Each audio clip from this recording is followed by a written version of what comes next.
July 14th meeting of the Sacramento Regional County Sanitation District, Sacramento Area Sewer District, Sacramento County Sanitation District's Financing Authority. If the clerk will call the roll, please. Good morning, Member Bruins. Present. Harris.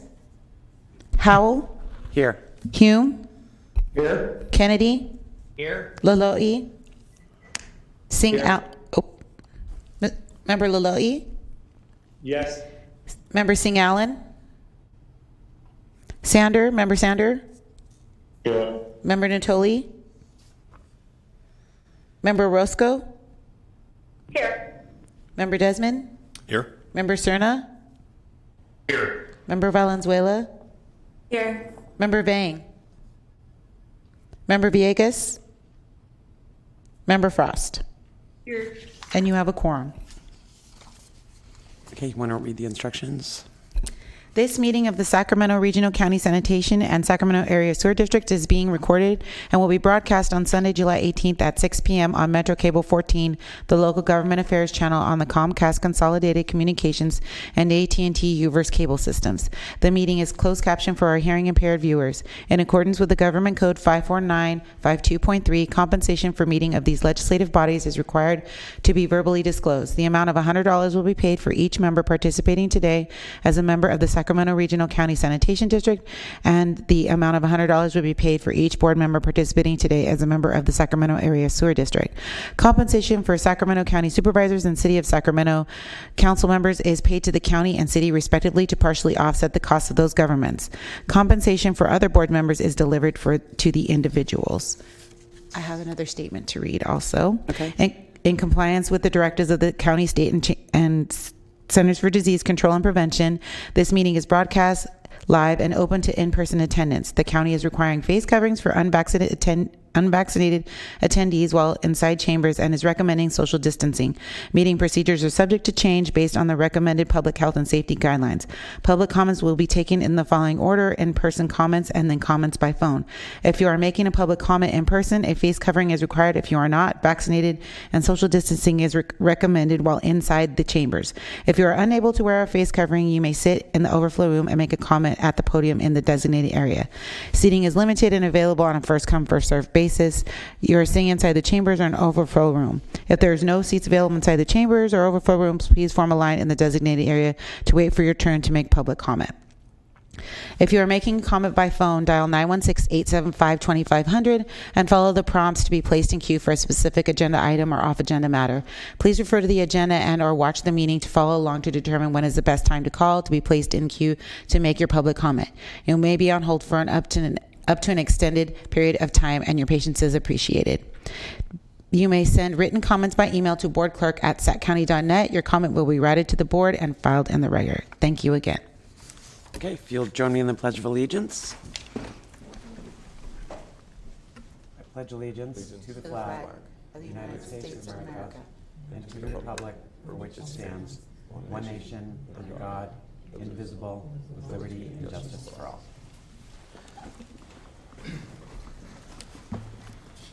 And we will move on to our first item. Acting as the Sacramento Regional County Sanitation District, District Consent Items Matters Items 1 and 2. Anybody have any questions? Motion would be in order. Move by Villegas. Motion by Villegas, second by... Okay, thank you. We have a motion by Director Villegas and a second by Director Desmond. Member Bruins? Aye. Member Frost? Aye. Member Harris? Hume? Aye. Kennedy? Aye. Laloe? Aye. Sing Allen? Sander? Aye. Natoli? Orozco? Aye. Desmond? Aye. Cerna? Aye. Valenzuela? Yes. Vang? Villegas? Aye. And Howell. Yes. And the motion carries with those Okay. members present. Moving on to our next item. Item number 3 are comments from the public on issues not on the posted agenda, and just let me check really quick for public comment. And we do not have any public comments. We did not have any public comments for the first 2 items or item number 3. Okay. In which case, we'll move on to item number 4. Item number 4, acting as the Sacramento Regional County Sanitation District and Sacramento Area Sewer District, District Consent Matters. Approve the First Amendment to the agreement with Montague DeRose and Associates LLC for on-call financial advisory services for the Sacramento Regional County Sanitation District and the Sacramento Area Sewer District. Any questions? I'll take a motion then. Hume moves the item. Bruin second. That's a motion by Member Hume and a second by Member Bruins. Member Bruins? Aye. Frost? Aye. Harris? Hume? Aye. Kennedy? Aye. Laloe? Aye. Singh Allen? Sander? Aye. Natoli? Orozco? Aye. Desmond? Aye. Cerna? Aye. Valenzuela? Yes. Bang? Villegas? Aye. And Howell. Yes. And the motion carries. Okay. Moving on to item 5. Item 5, acting as a Sacramento Regional County Sanitation District and Sacramento Area Sewer District, District Separate Matters. Approve the investment policy for cash reserves of Sacramento Regional County Sanitation District and Sacramento Area Sewer District. Delegate responsibility for management of cash reserves to the Chief Financial Officer and establish an investment advisory committee. Good morning, Chair, members of the board. This is an item that I brought to the board some time ago, discussing the history of the district's reserves, how they have been managed until now, and how we think it should be managed going forward. The districts, ever since their inception, their monies have been managed through the county pool. The county pool does a great job of managing for its depositors. It usually has a weighted maturity of less than a year, usually 7 to 8 months in that order. Regional San and SAST's reserves today total approximately $600 million. Our needs are different, and our investment objectives are slightly different than the county pool. Until now, all of our monies have been invested with the county pool.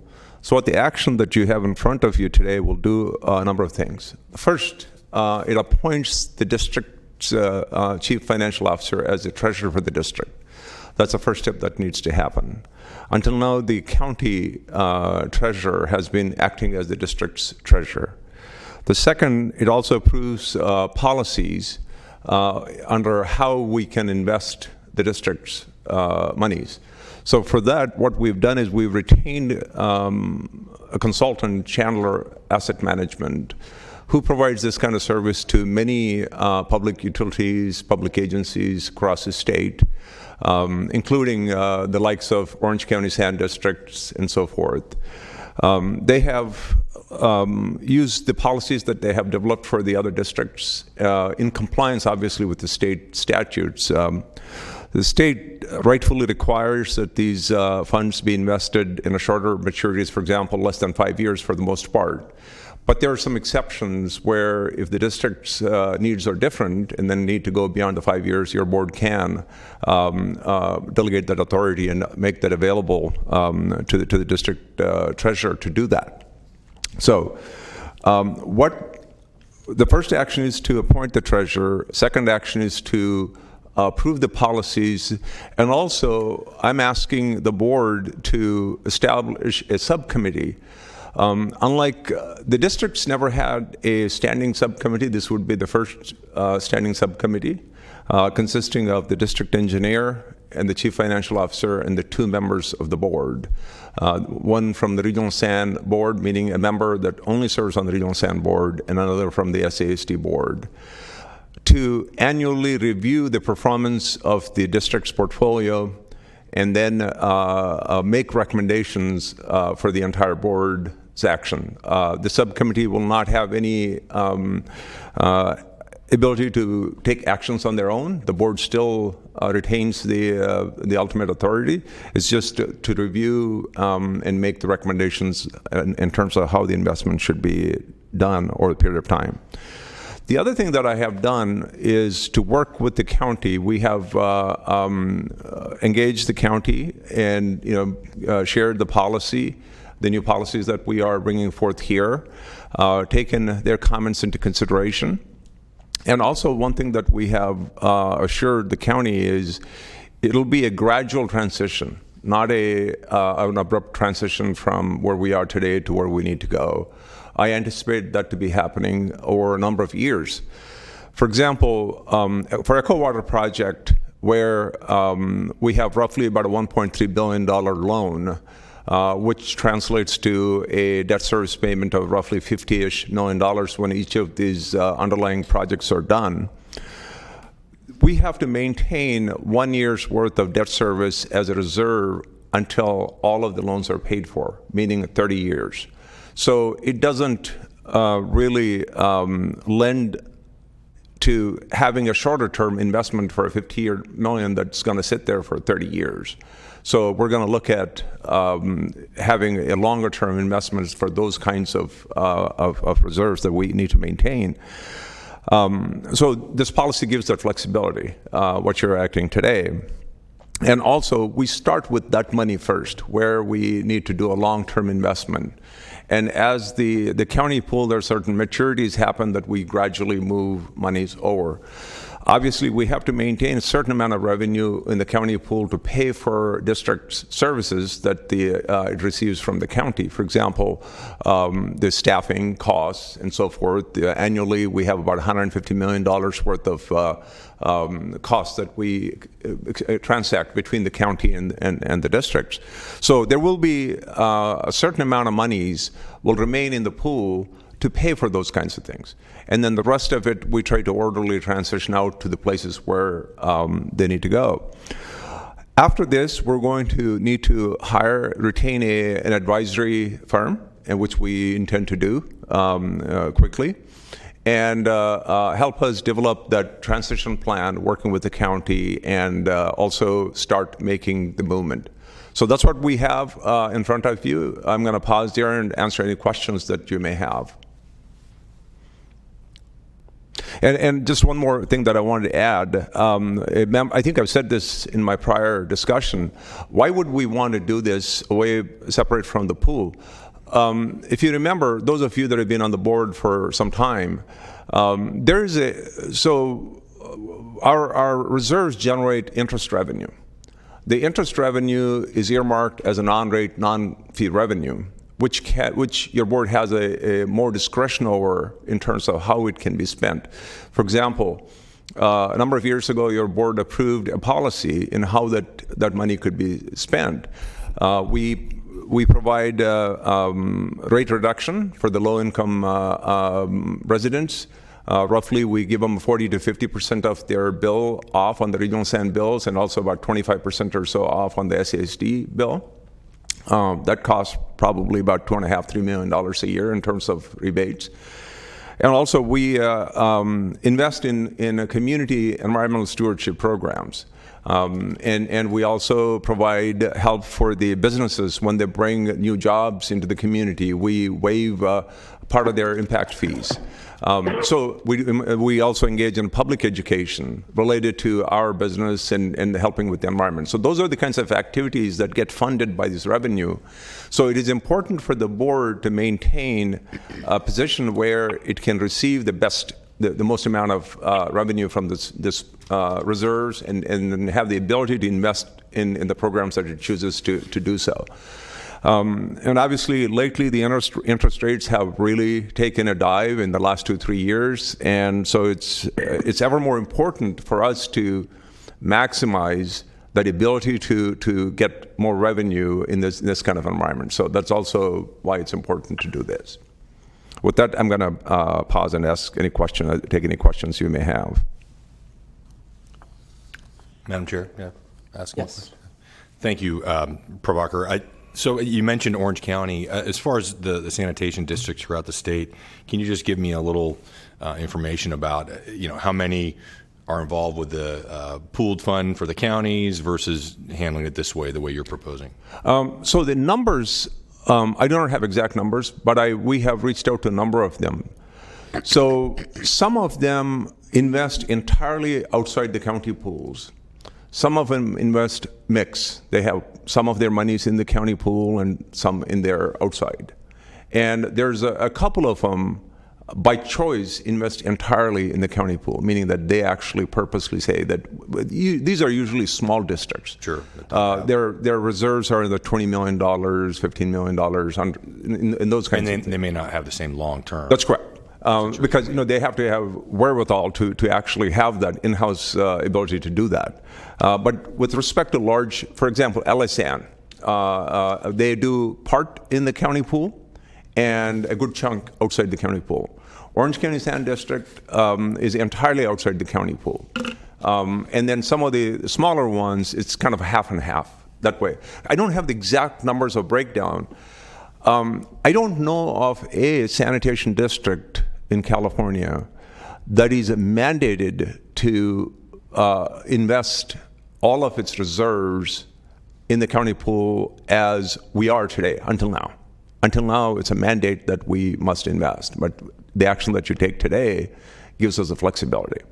Where that our advisors and our financial officer would look at that and then make decisions in terms of how to invest. But once we invest in the county pool, it's a county that makes the decisions. We don't get to drive that investment. What kind of maturity lengths or things like that we want for our monies. That's not how it works. Our job is only just to put the money in there, and then county will do its job. Right. So that's how. And it may be the situation where, you mentioned this kind of migration will take a period of time. That's correct. It may get to a point where, hey, for some of these short-term investments, you may make the decision to keep it in the county pool. That's correct. We would have the discretion to do that, right? Absolutely. The policy will not preclude that. Actually, policy includes the county pool as one of the vehicles to invest. For example, state has a LAIF, Local Area Investment Fund, which is similar to county pool, but it's also it aggregates all the investments from the smaller, larger districts, the entities, and the state does the same thing. So we will have access to all of them. We will not be the only thing that sort of the ceiling is the state statute, which determines which areas that we can or cannot invest, and the policy is consistent with those statutes, and our investments will be consistent with those statutes. And then I guess my final question is, what does the county have a perspective on this and any impact to its fund if regional sand was? Obviously, it is a concern, and that's why we've been working with them, and that's why we addressed it in a way that it's a gradual. Over time, 2, 3, 4 years, whatever it takes to slowly move out. That's how we'll be doing. Okay. Thank you. Any other questions? Yes, Member Valenzuela has her hand raised. Thank you, Madam Clerk, and thank you, Chair. I thank you for bringing this policy forward. As not a super financially oriented person, I thought it was written really clearly, and I appreciate the flexibility that you're building in, so we have a lot of options. I did bring up the last time we talked about this, the idea of recognizing we want flexibility in our investments, but also being explicit about investments in fossil fuel funds. So I'm wondering, staff, if you could talk at all about considerations there that we could potentially make to restrict our investments in those single name funds. So I remember your comment. We're not there yet in terms of investing anything at this point. What I'm going to ask is once we get an advisory firm on board, then they make a recommendations, a set of investments that they would say. Then that's when we bring back and say, okay, are there any ones that our board as a whole would not want to invest in? And then your board get a chance to make that call. And then once we get the direction, then we can go back and do that investment. It's at this point, I mean, if it's your board's will at this point to say as a policy, we want to amend the policy and no investments in whatever the area that you don't want to in, you can do that. But I think we have time. It's not something that the action today will allow us to go ahead and do investments. I would still bring it back. No, I appreciate that. I also appreciate that there was a lot written in here about funds that we would and would not invest in as a matter of practice. And so I would like to just do that now, unless there's objections from the board, to clarify the policy to say that we wouldn't do investment in single name fossil fuel funds. I know S&P and all of that's a different bundle of sticks altogether, and I'm not really talking about that at this point, but I do think we could say no single name fossil fuel funds and kind of set that guidance out from the start so that we don't end up going back and forth later. But I'd be curious to hear the thoughts of the rest of the my recommendation is this. Again, I respectfully make this recommendation. Staff and I are not as versed in terms of how many funds we might be impacted and what we would do for our investment in making the decision today.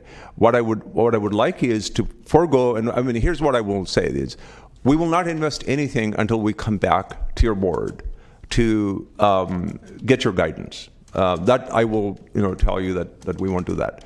I think what I would want is the advisory forum to be on board so that they can advise us. I mean, I don't believe this is unique to our district, this kind of request. I'm sure there are other districts that have this kind of, constraints.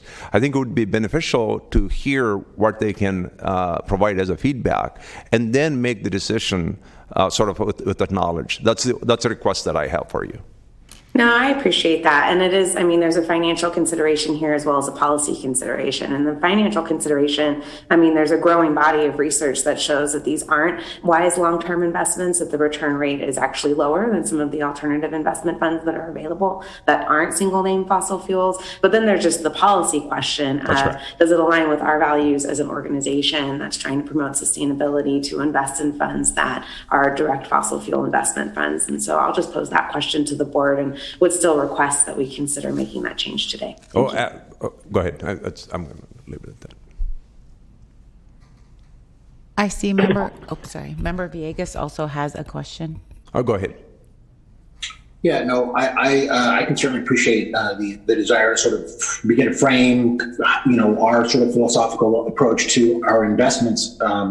And I suspect that as we have that conversation, there will be other interests to identify, areas where we don't want to consider, whether it be tobacco or otherwise. Right? There's a whole range of now investment areas where organizations such as ours are thinking twice about whether or not that's the appropriate long-term investment.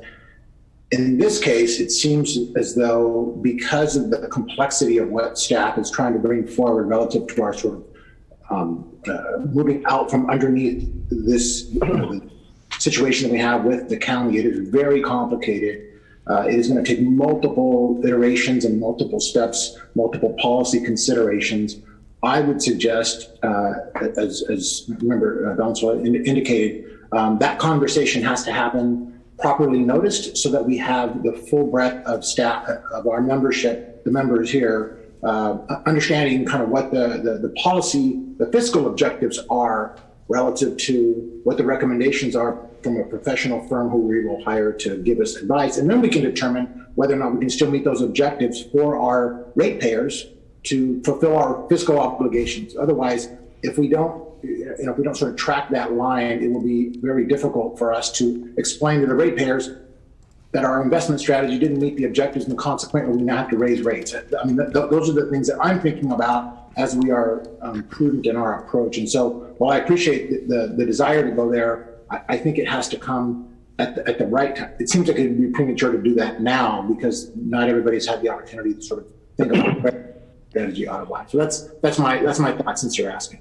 Thank you. Madam Chair, Kerry, this is Don Yes. Catoli on the phone. Go ahead, Don.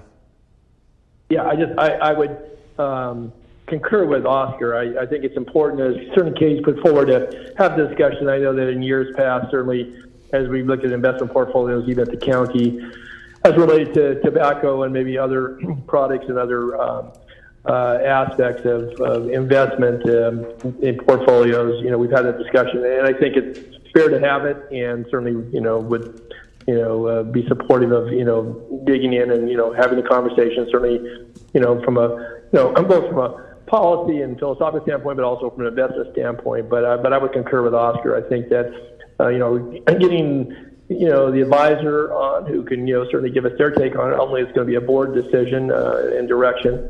But I think, the points made about, giving folks a chance to reflect on it, to have the information, and, certainly to have the exchange that's important between board members and interested members of the public. I just think there are, implications either way, and I think, we need to weigh those out.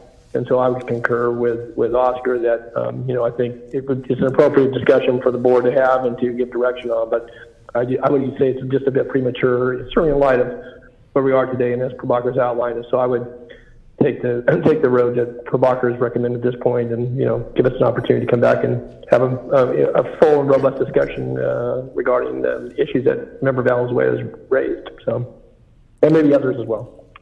And I would tend to agree with all those comments, in addition to the fact that I don't see that as actually being an agenda item, even having that conversation today. So I think that we need to move forward with the staff's recommendation and get the advisor on board, and that conversation is months and months down the road. There are two more members, I think, wanting to make comments. Okay. Dr. Hume and Director Frost have. Patrick? Yeah, thank you, Chair. First of all, just procedurally, I think we might be moving into director comments relative to moving forward staff recommendations. So I'd pause and ask if there are any members of the public that have submitted comments or wish to speak on the item. There are no public comments signed up to speak, and we did not receive any written public comments. Okay, thank you. In that case, I support the recommendation of staff to move forward with this idea. I think, given the timing of our investments relative to county policy to have much shorter term investments, we're leaving a lot of revenue on the table, both from earnings and from interest, given those long-term commitments that Prabhakar referenced.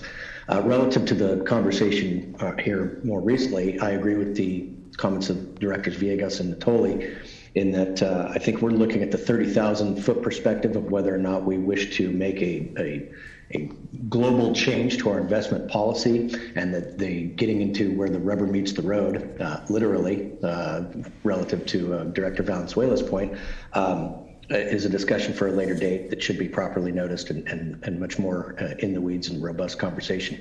So I support fully exploring this. I would put myself up there as one of the members of the ad hoc committee, and I would move the item for staff's recommendation. Second, Frost. Go ahead. Oh, yes, thank you, Chair Powell. I want to agree with Patrick Hume and all the others who wish to move forward with this item. I think it's really extremely important that we do everything we can to continue to manage funds in a prudent way. And that, I mean, the markets are always moving, and I think having the advice of the markets are always moving and things are always changing, and so basing our investment decisions on a political philosophy, I'm not sure that is the best way to move forward. I think it's good to see where we're at the time, with every individual decision that we're making. I think it's important.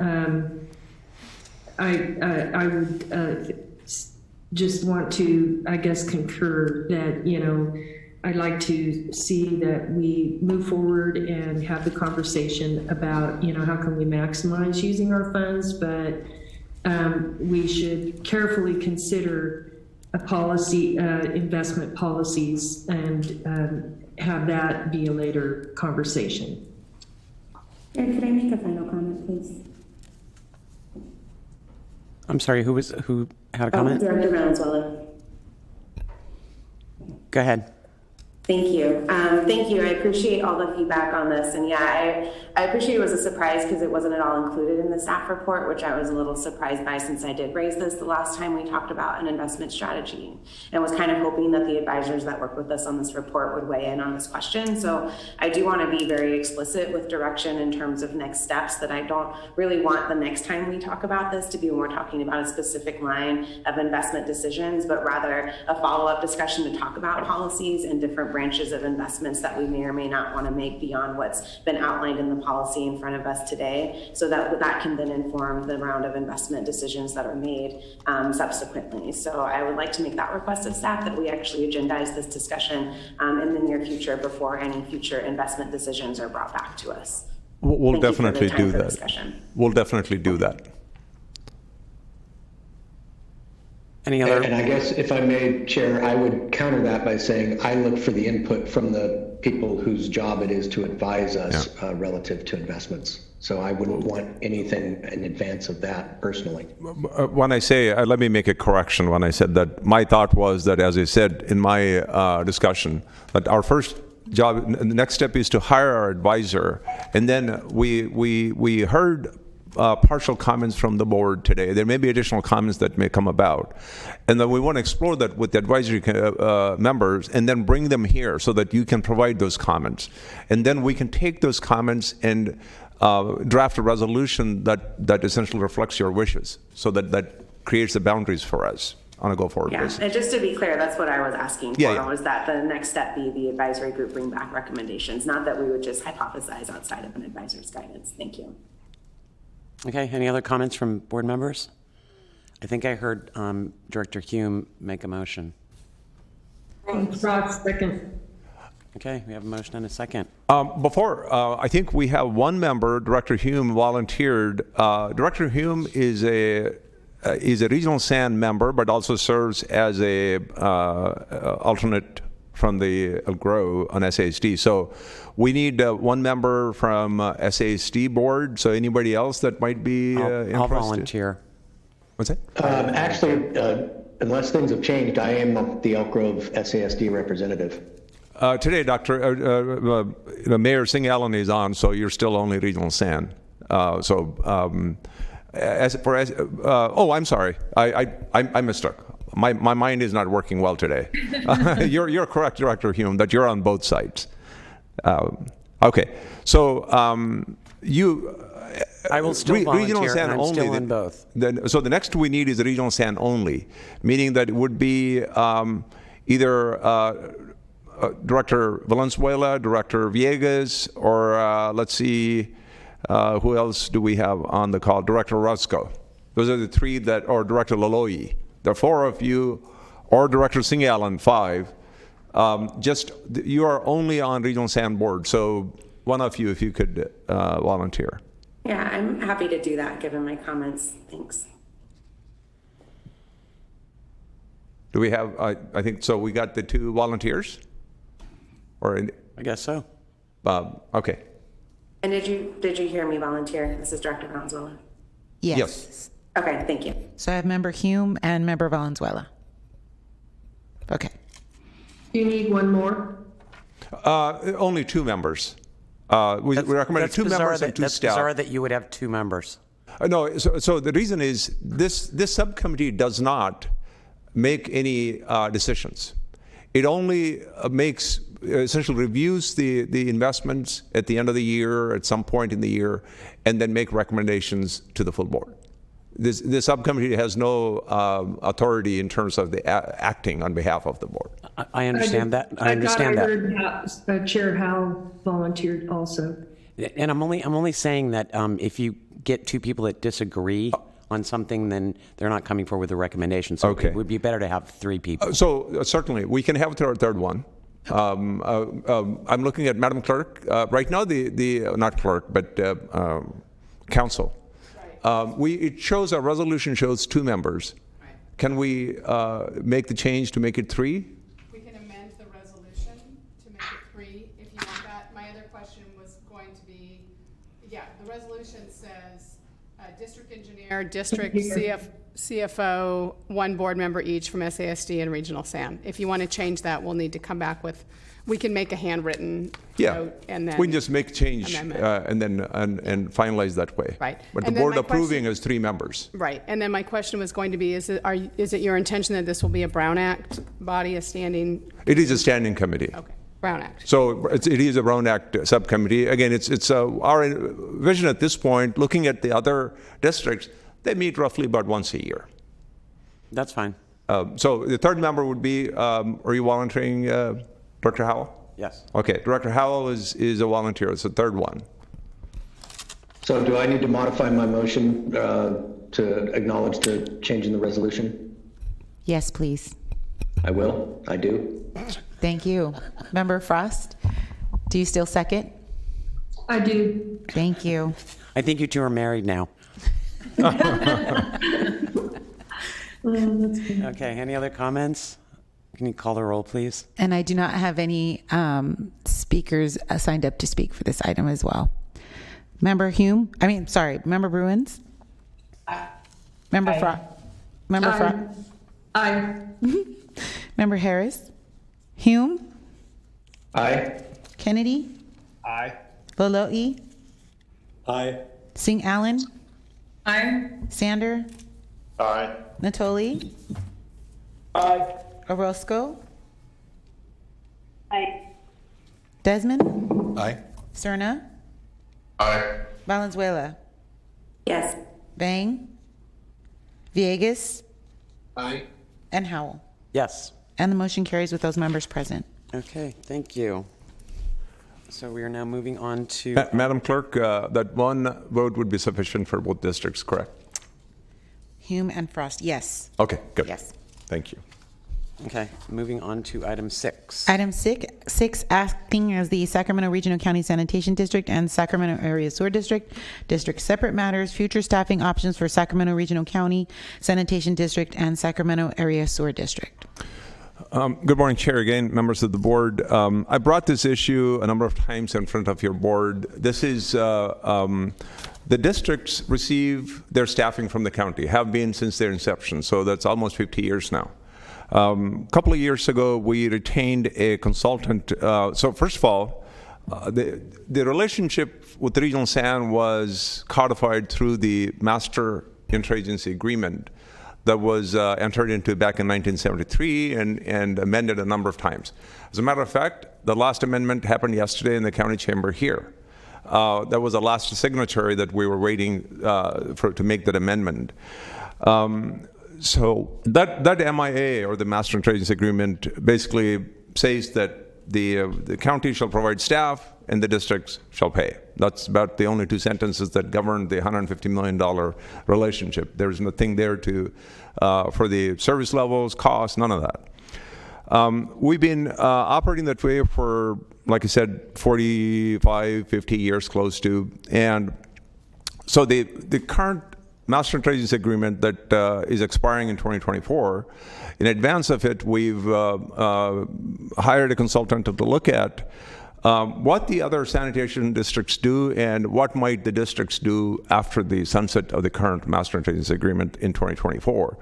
So the consultant made a recommendation looking at various aspects of the district's operation for the districts to have its own staff for in most services, except in a couple of areas. For example, the clerk of the board.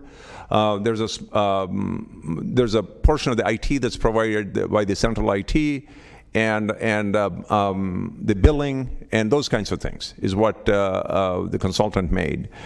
So I have provided that report to the county executive, prior county executive, as well as the newer interim county executive. And I've also had discussions with the county executive as well as the deputy county executives on this, and actually also mentioned to them this is coming here. This is not an action that you're taking today. It's just to kind of give you what the next steps are and where we're heading. We also had a subcommittee of this board formed to look at various aspects of that. The subcommittee ended maybe 6 months-ish ago, and we developed a set of guiding principles to look at how the future services would be delivered, and those are attached for the staff report. So I prepared if you look at the attachment B, which is essentially my write-up of a summary, it just gives you the history, what some of the issues are, and what some of the options are. The one obviously is the option that identified by the consultant that we hired. I thought there could be a second option, meaning that some the top 2 or 3 layers of the district's management or the district staff may be the district employees, and then the rest could potentially be provided by the county, again, with the more reorganized under smaller, potentially bargaining units, because right now the district staff, about 775 of them are represented by 13 units. When you look around to sanitation districts, there are usually 2, 3, or 4 unions that are representing, sanitation district staff, which would help for more focused discussions because they're more related to the sanitation district's issues as opposed to more broad issues going on to the county operations. And also control in terms of the districts, what kind of control the districts would have in terms of the labor issues, which there are very little control today under the current provision. So I identified 2 alternatives as a potential options. One, obviously, like I said, is identified by the consultant. The other one is where we, applying the guiding principles, we thought that could work if the county, came along and made some changes in the way that the staff were located and so forth. So the next steps are for the districts to engage with the county executive team to look to see if which option is better for them, or if they see a different option that is not considered here, and then come back to this board with a recommendation over the next few months. The reason for that is it'll take, obviously, as you can well imagine, that we need to make a concrete decisions and move towards whatever that we want to be in 2024. We may think 3 years is a lot, but it isn't in the scheme of things. So a lot of things have to be in place. So that is why I thought I would bring this, before I handed off this to my successor, at least to bring to the point where we should go and hear your feedback, and then that way that sets the direction for us in terms of our discussions on a and then also set a path forward. So I'm going to pause there and then just want to hear your questions or suggestions, comments. I think having the conversation with the county at this point is timely, and I would agree with you that 3 years may, as we sit here today, seem like a long time, but this is, whichever direction we go, it's a huge action. It's going to be a heavy lift, and I'm guessing that we may also have to get approval from the member agencies. And as we know, that in and of itself, just that action, even if everyone's on the same page, can take a couple of months to schedule those meetings. So the way I envision is, so member agencies, at least I don't envision that it's a requirement. I'm not getting into the weeds of it at this point. Regional SAN and SASD are 2 independent entities. Today, they have the ability to hire their own staff, but for the relationship they entered into with the county. So when the relationship will end in 2024, so the master agency agreement was adopted, and it was adopted by all parties, including the county, and it just sunsets the relationship between Regional SAN and SASD. At that time, Regional SAN is free to use whatever the staff it wants to use. It would not require any member agencies to weigh in, other than the Regional SAN board itself is going to provide that direction. And likewise, the SASD is the same thing. SASD would be in the same position. So given that we share staff between the 2 districts and potentially even more integrating between the 2 organizations, it would not be very conducive to have one agency have staffing in a certain way and then another agency having staff in a different way. I think it's whatever the decision is made, that needs to be made for both districts on a go forward. I think you're agreeing with me by using a whole bunch of words. So yeah, I'll next time I'll put fewer words. No, unless the board members have any questions, I think that the recommended path forward with having discussions with the county executive is the next step. Anybody else have any other comments? Okay, then that moves us on to... Yeah, no action, like I said, no action is needed. We just needed to provide comments to us, and so we will discuss with the county based on these identified alternatives. Okay, that moves us on to the next item. Item number 7 is a miscellaneous director and district engineer matters. Me again. First and foremost, Joe Mastretti, our chief financial officer, was retired. July 3rd was his last day. So we have Glenn Ilmora sitting right behind me. He's the interim chief financial officer. Because of, in terms of how long it'll take to get a position changed to the right position, it'll be about 6 months. So we're going to do a temporary recruitment. And I've mentioned this to the board a number of times before, and I'm going to reiterate today. That is, Geo's position was not an exempt position, so we're converting that into an exempt position. The paperwork is in, except just it needs to be scheduled at the county board so that it gets converted to the right position. It'd be all a direct... the more reason to continue the previous item moving forward, so these things don't take 6 months. Let's not go there. So, the new position will be the director of Sanitation District's finance. It existed 10 years ago. It was changed to the CFO position, but I think we're just going back. Obviously, it's important to have as many, if not all, of the executive team members are exempt members. So that's what we're going to do. In the interim, we're going to try and recruit for the position.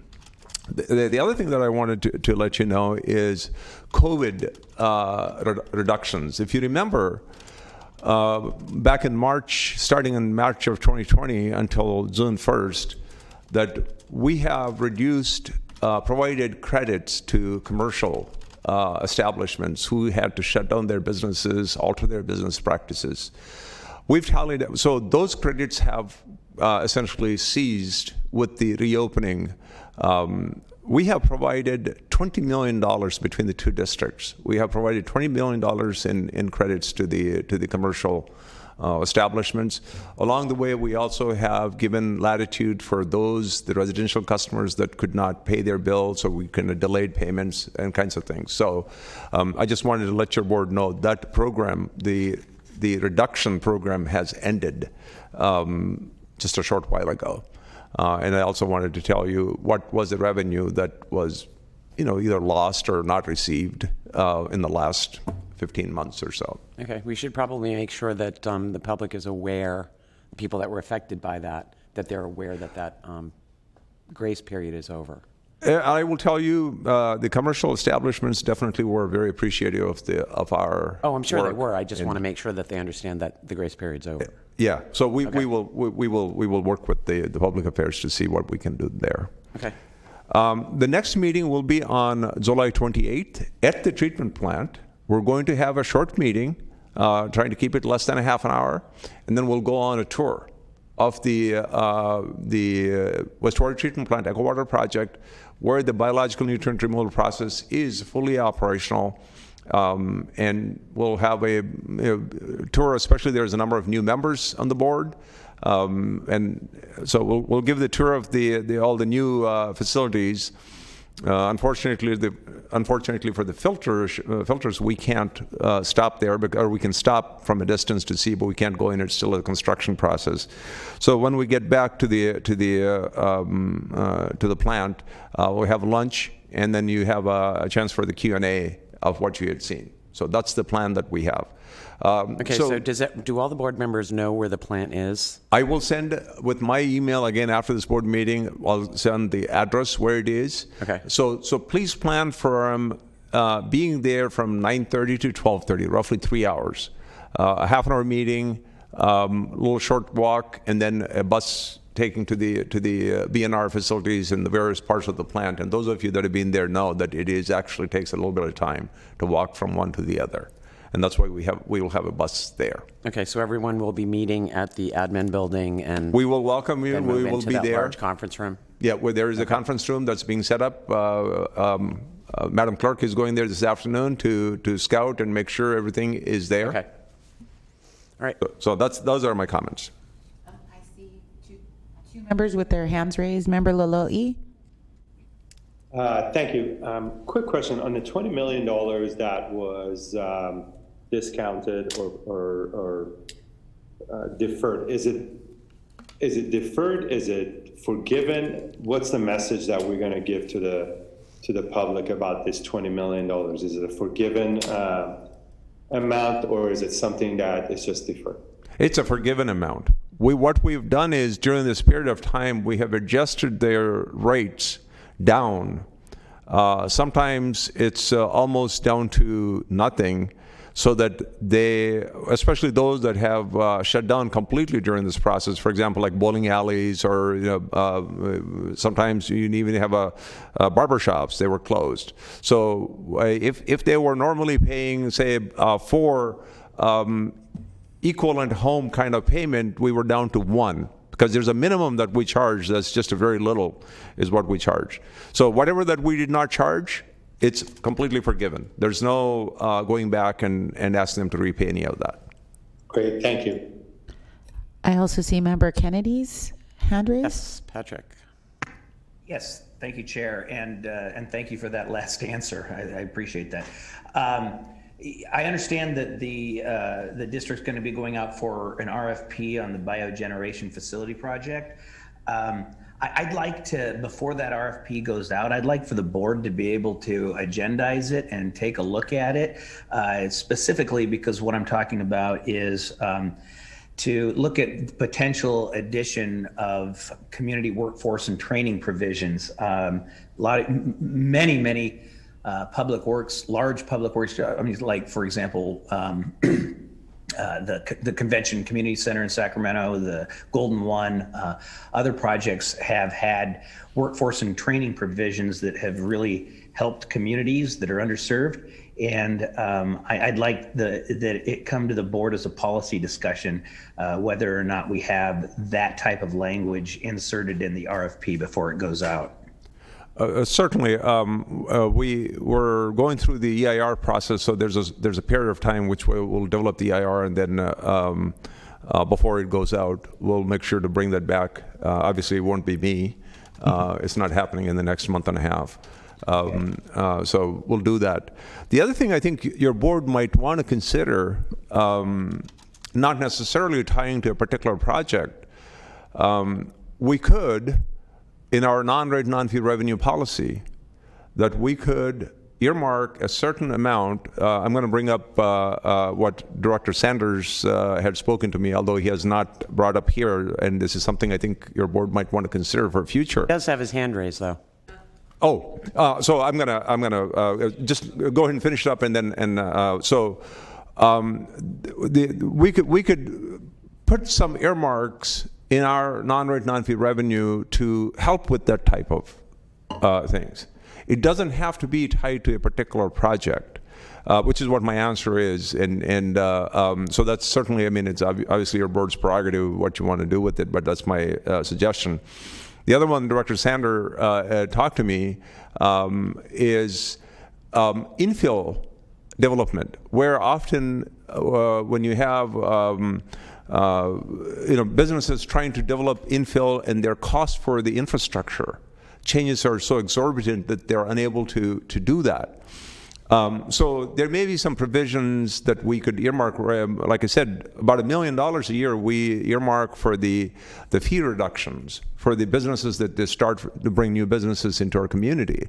You could take that, or maybe take a smaller portion of the other revenue and say that you would earmark towards paying a portion of the infrastructure costs for the infill projects. So meaning anywhere infills in the regional sand service area. It's not specific to a particular city. Any city can use that type of thing. So those are the kinds of things I think the county, our board can look at that. That's an interesting concept, but we need to look at what qualifies as infill, because I know that was an issue in Folsom for a very long time. Certainly you're right, Director Howell, in that the regional sand has a specific geographical boundaries in which is considered infill and which is considered a new area. So that's also is enough for discussion. Yep. Director Sander? Yeah, 2 comments. Probably you just gave me an additional one. First, unfortunately, I'm going to miss the next meeting for a very good reason. My son is off to the Junior Olympics in Florida, and it's going to be happening on that day. So perhaps there could be an alternative tour date. I've had a tour of your facility, but it's been many years now. And as a non-board member, I would appreciate doing it perhaps at some alternate date. Maybe there's another board member in my situation that can't make that meeting, but would still appreciate the tour. So we might want to consider that. Definitely. So we offer tours to all the board members or their staff, including their staff. Some of the board members have come, taken a one-on-one and with their staff. And we have also offered tours to individual city members. For example, a city council may decide to, if there's interest, that you may have multiple members of your council yourself and your public works staff could come along, and we'll be pleased to do those tours. The second point I was going to make is the one you anticipated. We do have issues in our region with infill development, and specifically in particular along old commercial corridors. And the great thing about this is that every single jurisdiction has these old commercial corridors and has these infill challenges. So yeah, there's a definitional issue here, but a lot of resources are starting to pile up that are going to be available for infill development. The state, based on a SACOG initiative, and I chaired the Commercial Corridor Task Force at SACOG, the state has adopted a funding strategy that would put about $600 million into commercial corridors in the state. The SACOG region, we're working really hard on our Green Means Go program to earmark some of that for us in the Sacramento region. But those sort of resources still will not be enough to stimulate a lot of infill development on our old commercial corridors unless we knock down the barriers that most commonly stand in the way. And costs of infrastructure and utilities are one of those most common barriers. So I would really like to have a future discussion here about how this agency can facilitate that sort of development, because it's in our own interest. That's a cheaper area to serve, and it is additional revenue, and it's healthy for all neighborhoods in our region. So at some point, I think that's a very good discussion to be had. Thank you. We will bring forth the policy back up for discussion. Okay, thank you. That's all the comments I have. Okay, any comments from the board members? Okay, then we're moving on to then those that are regional sand only. Thank you for playing, and we'll see you on the 28th. And our next item is for SASD only, item 8. Yes, Madam Chair, I just want to announce that there were no public comments for item number 6 or 7. Okay. Thank you. Item number 8 is acting as a Sacramento Area Sewer District separate matters, collection of delinquent sewer service charges on the property tax roll. Good morning, Chair, members of the board. My name is Glenn Umura. I am the interim Chief Financial Officer for SASD. And today we're requesting that the collection of delinquent sewer service charges be placed on the property tax roll. And just a quick background, in April, property tax or property owners who had delinquent charges were notified by mail that their charges would be put onto the property tax roll. In May, we brought to your boards the resolution of intent of placing the delinquent charges onto the property tax roll as required. And at that time, there was approximately 15,700 delinquent accounts. And as of the beginning of this month, that has dropped to about 12,000. which in dollars, it's about $9 million. And at the May board meeting, Director Desmond, you asked the question in regards to the number of commercial accounts that were outstanding, and we wanted to give you an update. There's about 250 of them. So that comes to about $200,000. So the commercial accounts are a pretty small portion of the overall delinquent accounts. Thank you. And so with that, we request your board hold a hearing on the delinquent sewer service charges. That will be collected on the property tax roll, as well as adopting the resolution for the delinquent service charges to be collected on the tax roll. Thank you. Any questions? Member Lolo E has his hand raised. Okay. Thank you very much. Just quick question on these delinquent payments. Are we adding any additional fees or charges, or is it the exact amount of delinquents? When the charges get put onto the property tax roll, there's a 10% charge that gets put onto the amount that's already delinquent. Do we know if some of these delinquency were due to the pandemic and the situation that we were in? If you look at the trend, it's actually going down.